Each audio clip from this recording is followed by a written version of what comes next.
Vamos mergulhar agora em um dos momentos mais decisivos de toda a jornada de Israel. Estão falando de Números capítulo 14.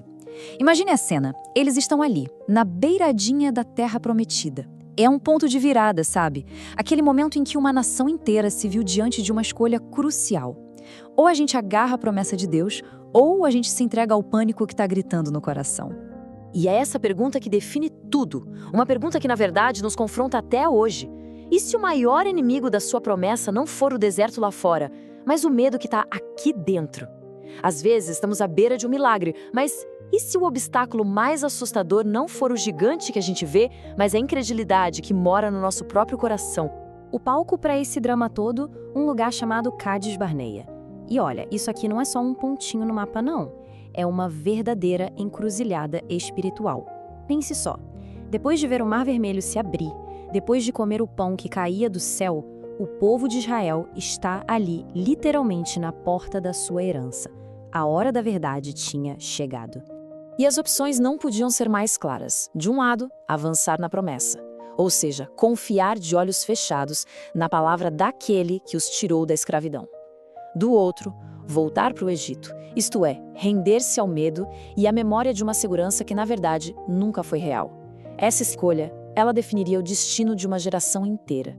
E a resposta à promessa foi devastadora, imediata. Em vez de celebração, o que se ouviu foi o povo chorando a noite inteira. Em vez de gratidão, reclamação, chegando a desejar a morte no Egito. A incredulidade deles não foi, sabe, uma dúvida silenciosa. Não, foi uma rebelião aberta, barulhenta contra o próprio Deus. E é bem no meio desse caos todo que surgem dois relatórios, duas visões completamente opostas sobre a mesmíssima realidade. É aqui que o drama se intensifica, mostrando a batalha clara entre a perspectiva do medo e a perspectiva da fé. Agora preste muita atenção na percepção dos 10 espias. Eles disseram: vimos gigantes e éramos aos nossos próprios olhos como gafanhotos. Percebe a sutileza? Eles não disseram que para os gigantes parecíamos gafanhotos. Não, eles disseram aos nossos próprios olhos. O medo não só distorceu a imagem do inimigo, ele destruiu a imagem que eles tinham de si mesmos, diminuindo-os a ponto de esquecerem o tamanho do Deus que estava com eles. Mas aí surge a voz da fé. Josué e Calebe. Eles não negam o que viram o gigante. Eles não ignoram os desafios. A diferença é o foco. O foco deles não está no tamanho do problema, mas na soberania de Deus. Para eles, a condição para a vitória era clara: a fidelidade e o agrado do Senhor. E aqui está a diferença fundamental. 10 homens olharam e viram gigantes. 2 homens olharam e viram Deus. A questão nunca foi sobre o tamanho dos inimigos na terra, mas sobre a grandeza de quem estava com eles no deserto. Bom, essa rebelião toda, claro, provoca uma reação divina. A santidade de Deus foi ofendida e um julgamento parecia iminente. Mas, bem nesse momento crítico, uma figura se levanta, se coloca entre Deus e o povo. Moisés, o intercessor. E a pergunta que Deus faz a Moisés, ela ecoa com uma dor profunda. Até quando me desprezarão? Percebe? Não é só desobediência, é desprezo, é rejeição. Depois de tudo que ele fez, os libertou, os sustentou e, em troca, recebe incredulidade. A sua ira é justa. Ele chega a propor a Moisés destruir o povo e começar tudo de novo, a partir dele. É aqui que Moisés faz algo simplesmente genial.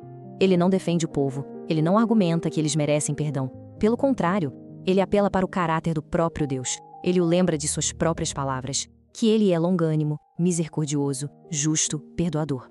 A base do apelo de Moisés não é a inocência do povo, mas a glória do nome de Deus. O argumento de Moisés é de uma profundidade teológica incrível. Ele basicamente diz que, se Deus destruísse o povo, as outras nações diriam que foi por falta de poder. Assim, perdoar, demonstrar misericórdia, seria a maior exibição da sua força. Que pensamento poderoso, não é? A misericórdia como a demonstração máxima do poder divino. Deus ouve a oração de Moisés e perdoa. A nação é poupada da destruição, mas o perdão não anula as consequências. Vamos lembrar de uma coisa. A missão de reconhecimento da terra, aquela dos espias, durou 40 dias. Foi nesse período que a semente da dúvida e do medo foi plantada e regada. E aqui está a consequência. O julgamento reflete o erro de forma poética e trágica. 1 ano de peregrinação para cada dia de incredulidade. 40 anos. Aquela geração que se recusou a entrar na terra por medo seria forçada a vagar até que todos, exceto Josué e Calebe, perecessem no deserto. E isso é vital a gente entender. A promessa de Deus não falhou. O plano dele não foi frustrado. A terra ainda estava lá, esperando. O que falhou foi a fé daquela geração. A promessa seguiria em frente, mas eles não fariam parte dela. A incredulidade não cancela os planos de Deus, apenas exclui a pessoa da participação neles. E aí acontece uma coisa curiosa. Ao ouvir o veredito, o povo muda de ideia. Agora, de repente, eles estão dispostos a lutar. Mas Deus já havia dito que não estaria com eles. E a tentativa deles de subir a montanha contra a ordem divina termina em uma derrota esmagadora. Isso nos ensina que a obediência tem um tempo. Coragem fora do tempo de Deus não é fé, é presunção, é teimosia disfarçada. Certo. Agora vamos ampliar a nossa visão.